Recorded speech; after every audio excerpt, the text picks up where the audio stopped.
There's something different about coastal towns. The way the wind carries voices. The way the tide seems to whisper secrets when no one's listening. In February of 2024, something went missing here.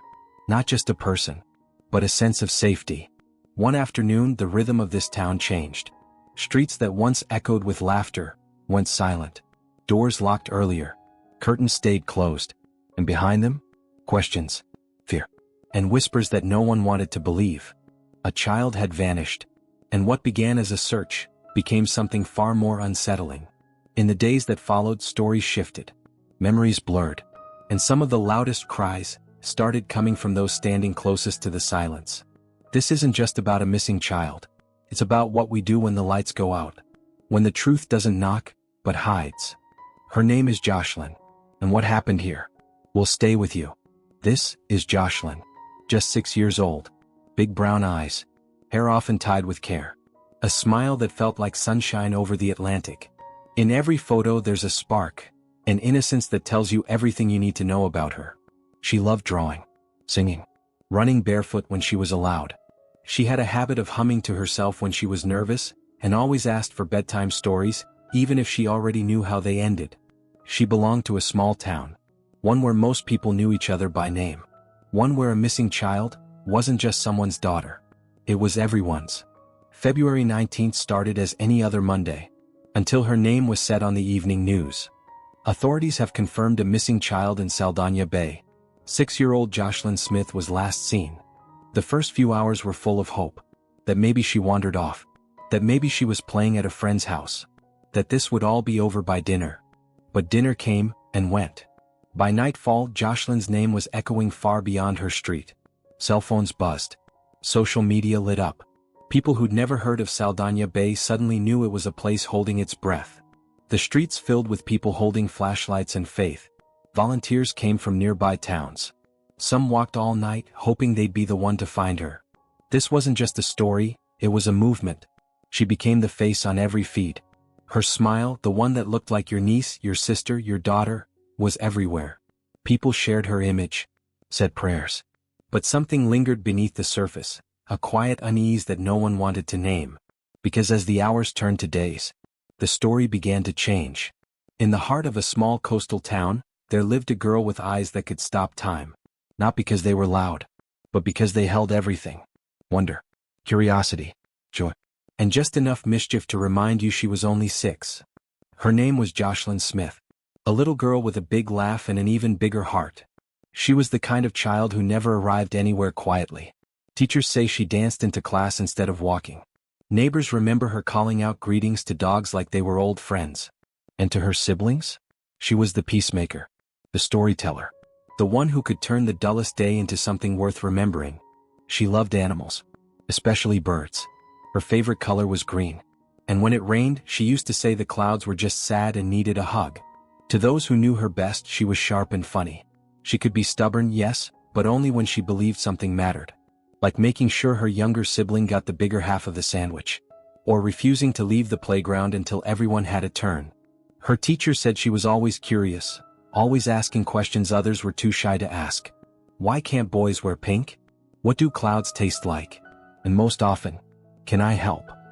At home, things weren't always easy. But those close to the family said she stayed bright. That she took on too much responsibility for someone her age, but never complained. That she was wise in a way most 6-year-olds aren't. Her relationship with her mother was layered. There were hugs, laughter, shared snacks. But there were also long days when Joshlin had to take care of more than just herself. Still, to those around her, she brought joy. The kind that made people soften, smile, stop and listen. Even adults who had forgotten how to do those things. One shopkeeper said, when Joshlin walked past, even the grumpy people waved. Another neighbor, choking back emotion, remembered her saying she'd be a teacher when she grew up. So I can fix everything, she'd said. She wasn't just a child. She was someone's whole world. And in a place where children are supposed to grow up safe and free. Her light stood out. Now that light is missing. And the town is still looking for it in every corner. In every shadow. In every story. Every child's world begins with a front door. And what happens behind it is the part most of us never see. For Joshlin Smith, home was a place of routine and unpredictability, of warmth some days and long silences on others. Her family, like many, lived with pressures no one talked about openly. Kelly Smith, Joshlin's mother, was by all outward appearances soft-spoken, reserved. Those who knew her from childhood say she was shy, kept to herself, and had a love for music passed down from her own mother. She grew up here, just a few blocks from where Joshlin would later play. Life hadn't been easy. Kelly's past included periods of instability, financial strain, and emotional hardship. But people in town recall moments of strength too, holding down part-time jobs, doing what she could to provide. She always smiled when she talked about her kids. Even when you could tell, she was tired. Friends described her as a mother trying to hold the center, even when things around her didn't always add up. But as the months passed leading into 2024, something changed. Joshlin began missing more school days. Neighbors noted long absences, lights on at odd hours, voices raised in the distance. No one could say for certain what was happening. But something about the energy inside that home had shifted. Jack Annapolis. Known locally not just by name, but by reputation. He entered Joshlin's life as her mother's partner. Described by some as quiet, by others as unpredictable. Neighbors recalled seeing him rarely. But when he was seen, it was often with headphones on, walking fast, avoiding eye contact. I don't know him well, but I kept my distance. Something always felt off. Legal records, what little is public, suggest brushes with the system. Nothing dramatic, but enough to raise quiet eyebrows behind closed doors. Inside the home, his relationship with Joshlin remains unclear. Some say he kept to himself. Others weren't so sure. Joshlin lived in a household of changing rhythms. Some days seemed normal, school, TV, shared meals. Other days, no one could reach them. Her teachers began noticing signs. Tired eyes. Slower responses. That signature spark, a little dimmer. One school staff member said off record. There were days Joshlin seemed like she just needed rest. Or quiet. Or someone to sit beside her. And still, no red flags loud enough to demand intervention. Just a series of quiet moments. Threads of concern that would only make sense later. From the outside, it was a house like many others. A mother, a boyfriend, children doing their best to grow up quietly. But sometimes the things that matter most aren't seen. They're felt. In silence. In stillness. In hindsight. In the early hours of February 19, 2024, Joshlin Smith, 6 years old, was gone. No warnings. No clues. And no one saw it coming. It started with a knock at the door. A worried neighbor. An empty yard. A child missing from her own backyard. At first, the disappearance seemed like an accident. A child wandering off. But as the sun rose, so did the questions. Was she lost? Or was something more sinister at play? In the first few hours, law enforcement responded swiftly. Police combed the streets, the neighborhoods, and nearby fields. Yet with each passing hour, the reality began to sink in. Joshlin wasn't just missing. She was gone. At first, the search felt like any missing child case. Chaotic, emotional, urgent. Friends and strangers alike formed search teams, reaching out to every corner of the community. The media was quick to pick up the story. Cameras flashed. Public appeals were made. But what wasn't immediately clear were the inconsistencies. The confusing details that didn't add up. Kelly Smith, Joshlin's mother, said she last saw Joshlin playing outside. She claimed to have gone inside briefly, just long enough to turn on the kettle, she'd later tell police. But what happened next wasn't clear. Conflicting statements were given about where Joshlin was seen last.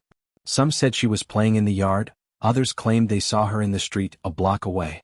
And yet, as the search expanded, the timeline shifted again. By the second day of the search, frustration began to build. Where was she? Was she taken? Or had she wandered further than anyone realized? Strange behavior started to emerge from those closest to her. Kelly seemed more withdrawn than expected, her demeanor cold and distant when speaking to authorities. And Jack Annapolis, her boyfriend, wasn't answering questions with the urgency you'd expect. Some said his answers didn't match what others had seen. The police were now facing a different kind of challenge. Not just finding a missing child, but figuring out what, if anything, was being hidden. Was there more to this story than just a child lost in the night? And as the hours ticked on, the search expanded. Helicopters scoured the town. Canine units pressed on, noses to the ground. But with each passing day, the dread that settled over the town only grew thicker. The search stretched into the third day, and what was once a hope-filled rescue mission had now turned into something darker. Something less about finding Joshlin, and more about uncovering the truth. The clock was ticking. And with each hour, questions kept mounting. Had Joshlin wandered away, or was she taken? And who was watching her, when no one was looking? The search for Joshlin Smith seemed to stretch on forever. But with each passing day, something in the air began to change. The town of Saldanha Bay, grieving, hoping, searching, found itself confronted with a different kind of reality. As the days wore on, it became clear that what started as a missing child case was now teetering on the edge of something far darker. The authorities, initially working to find a little girl lost in the night, were now investigating a possibility that had been murmured behind closed doors.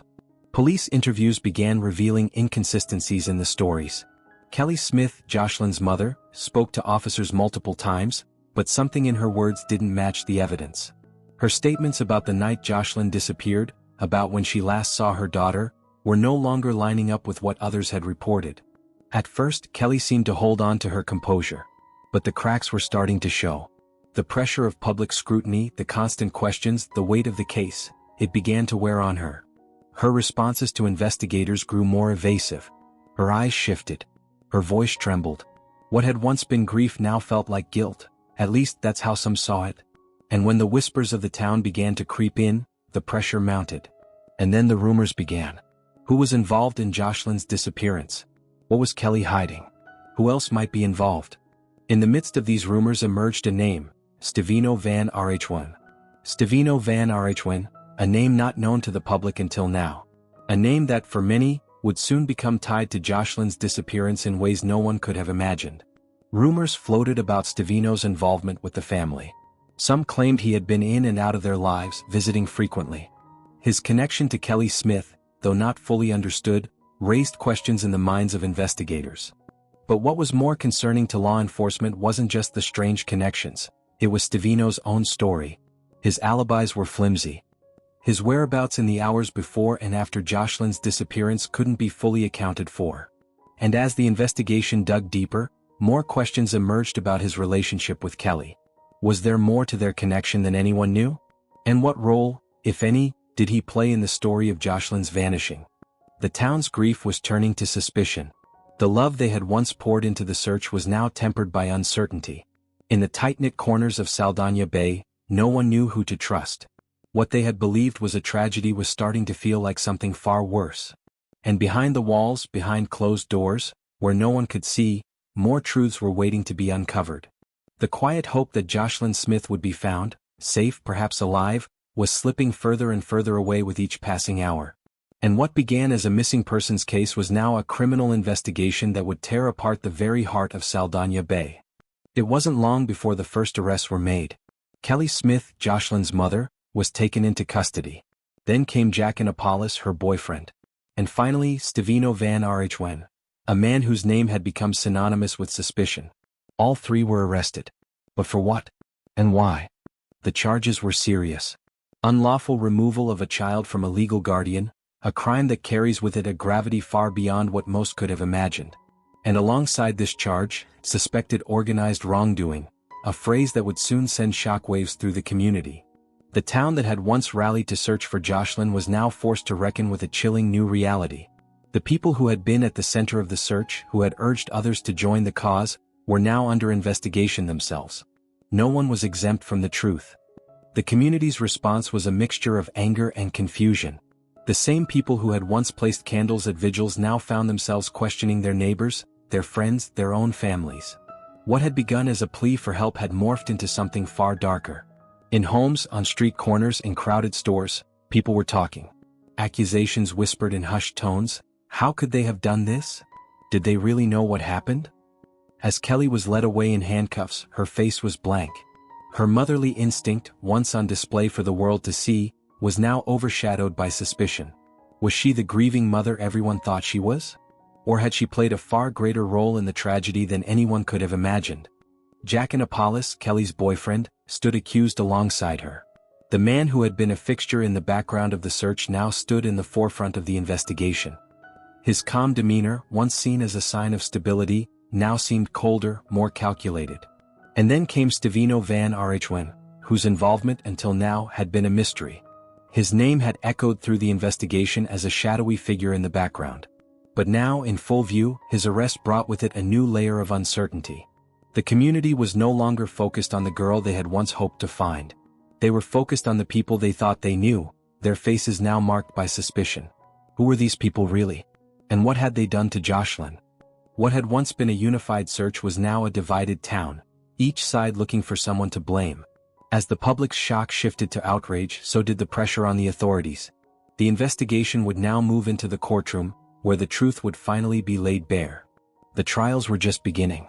And as the charges mounted, the question remained. Who was responsible for Joshlin's disappearance? And would the truth finally come to light? The long-awaited trial of Kelly Smith, Jackin Apollos, and Stevino Van Archwen had finally begun. The courtroom, once a symbol of justice, had now become the stage where the fate of the accused, and the truth about Joshlin Smith's tragic disappearance, would unfold. In the Western Cape High Court, the prosecution's case was clear from the beginning. They believed that Joshlin's disappearance was no accident. They believed that her mother, Kelly, her boyfriend, Jackin, and Stevino Van Archwen, had been part of a tragic chain of events, a deliberate act that had stolen the life of an innocent child. The prosecution began with the timeline, meticulously laying out the details of Joshlin's last moments, the early inconsistencies in the statements, and the mounting evidence pointing towards the three accused. The case against Kelly was the centerpiece. The prosecution detailed her behavior, how it shifted from a grieving mother to a suspect under the weight of contradictory statements. They presented texts, phone records, and statements from those closest to her, all pointing to a betrayal that had begun before the child had even vanished. Then came Jackin Apollos. The prosecution painted a picture of a man who, despite being in the background of the search, had failed to speak up when it mattered most. His reluctance to cooperate in the search for Joshlin only fueled the theory that he too had known far more than he let on. Stevino Van Archwen's involvement was less clear, but the prosecution argued that his role as a possible accomplice was undeniable. They pointed to his interactions with the family in the weeks leading up to Joshlin's disappearance and the troubling allegations that began to surface during the investigation. In contrast, the defense offered a very different narrative. They argued that Kelly, Jackin, and Stevino were not responsible for Joshlin's disappearance. The defense maintained that the evidence was circumstantial, that the prosecution had failed to prove intent, and that there were simply too many unanswered questions about the events leading up to that fateful day. The defense did not deny the tragic loss, but they claimed that the case against their clients had been built on speculation, not facts. They painted Kelly as a mother who had lost everything, and Jackin as a man who had been wrongly accused. Stevino's involvement was downplayed, with the defense suggesting that he had been merely an innocent bystander. But the true weight of the trial lay in the victims' advocates. Outside the courtroom, the victims' advocates rallied around Joshlin's memory, speaking out on behalf of the child who could no longer speak for herself. They reminded the world that Joshlin had been a 6-year-old girl, an innocent child whose voice had been silenced far too soon. They spoke not only for her, but for all children who fall victim to violence and abuse. As the trial continued, the emotional weight grew heavier. And on May 2, 2025, the courtroom was silent as the jury reached their verdict. Kelly Smith, Jackin Apollos, and Stevino Van Archwen were found guilty of unlawful removal of Joshlin from her rightful place and involvement in what could only be described as an unforgivable crime. It was a verdict that left the room in stunned silence. Some cried, others sat frozen, unable to comprehend the weight of the decision. The family who had once hoped for justice, now had to face the reality that they were the ones to blame for Joshlin's death. The road to justice for Joshlin Smith had been long, painful, and filled with twists that none could have predicted. But in the end, the truth had come to light. And with that truth, the hope that no child would ever have to endure what Joshlin did became a little more tangible. The trial was over. The verdict was in. But the real question was, what comes next? The trial may have ended. The verdicts may have been handed down. But the question that remains, the one that no one can answer, is, where is Joshlin Smith? Despite the convictions of Kelly Smith, Jackin Apollos, and Stevino Van Archwen, 3 individuals who had been involved in the crime, the truth of Joshlin's final moments, her last breath, and the place where her young life ended remain a mystery. The investigators who had painstakingly pieced together the timeline of events leading to Joshlin's disappearance have yet to uncover the truth about where she was taken, or worse, where she was left. Despite their best efforts, the location of Joshlin's remains still eludes them. Detectives, though exhausted from years of investigation, continue to look for any clues, any lead, that could bring Joshlin home. But the evidence is scattered and the trail has gone cold. With each passing day, the emotional toll weighs heavier on those who loved her most. Joshlin's extended family, now left in a state of mourning, is forced to endure the unanswered question. Her absence lingers in their lives every day. For them, the conviction of her mother and the others does little to heal the heartache. They are still waiting for the closure that only Joshlin's return could bring. What the world doesn't always see is the emotional burden on the community, the people who once filled Saldanha Bay with hope and promise. The town, which had watched Joshlin grow, now faces an even darker reality, that they may never see her smile again, that her laugh may never echo in their streets. Questions remain unanswered. How could a young girl, full of life and promise, disappear so completely, only for the truth to remain buried beneath lies and half-truths? Was there more at play here than anyone realized? As time goes on, the open questions persist. The public continues to debate. Was the investigation thorough enough? Were there more clues that could have been uncovered? Did those who were convicted of her disappearance truly know where she was taken? Or are there deeper layers still hidden, waiting to be revealed? The authorities continue to explore every possible outcome. Appeals and legal processes are underway, but those in the know still believe that the truth may be closer than anyone realizes. Will the location of Joshlin's remains ever be found? Or will this tragic mystery remain unresolved, leaving only echoes in the hearts of those who loved her? For now, Saldanha Bay remains a town gripped by grief and uncertainty, the question still hanging in the air. Where is Joshlin Smith? Joshlin Smith, a bright child with the world ahead of her, whose life was taken too soon. A case that not only shook a town but reverberated across the nation. A tragedy that sparked outrage, sadness, and an urgent call for justice.